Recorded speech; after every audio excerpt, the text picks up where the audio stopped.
الله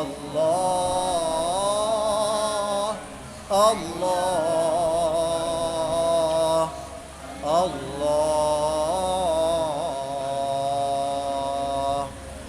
جل جلاله وعم نواله وجل شأنه وعز اسمه ولا إله غيره. آمين. الحمد لله رب العالمين والعاقبة للمتقين والصلاة والسلام على خير خلقه محمد وعلى آله وأصحابه أجمعين. اللهم لك الحمد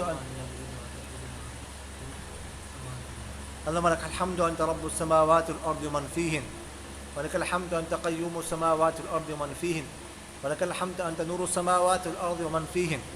أنت الحق وقولك الحق ولقاؤك حق والجنة ووعدك حق والجنة حق والنار حق والنبيون حق ومحمد صلى الله عليه وسلم حق.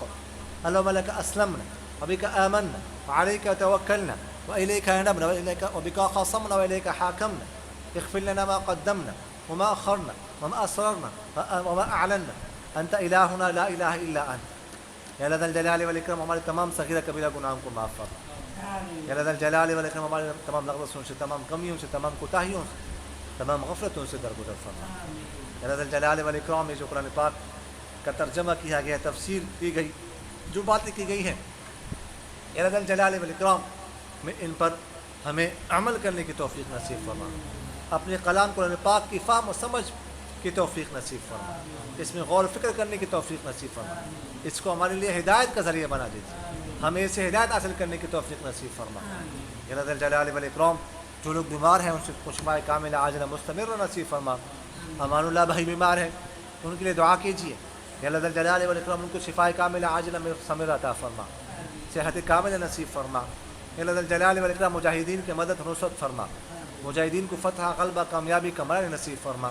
فلسطین میں ہماری ماؤں بہنوں اور بھائیوں کی مدد اور نصرت نصیب فرما. یا اللہ الجلال والاکرام ان کی ایسی مدد فرما جیسی مدد آپ نے سرکار دو عالم صلی اللہ علیہ وسلم کی بدر میں فرمائی تھی. یا اللہ الجلال والاکرام ان کو غلبہ کامیابی کمران فتح نصیب فرما. یا اللہ الجلال والاکرام ان کی قوت کو جمع فرما. تمام امت مسلمہ کو توفیق نصیب فرما ان کی مدد کرنے کی. یا اللہ الجلال والاکرام امت مسلمہ کو متفق متحد فرما، آپس کے عداوت دشمنی کو دور فرما. یا اللہ الجلال والاکرام ہمیں بار بار حرمین شریفین کی زیارت نصیب فرما، بار بار حج عمرہ کرنے کی سعادت نصیب فرما. ہمیں گناہوں سے محفوظ فرما، نیکی کرنے کی توفیق نصیب فرما. سبحان ربک رب العزة عما یصفون وسلام علی المرسلین والحمد للہ رب العالمین. آمین یا رب العالمین برحمتک یا ارحم.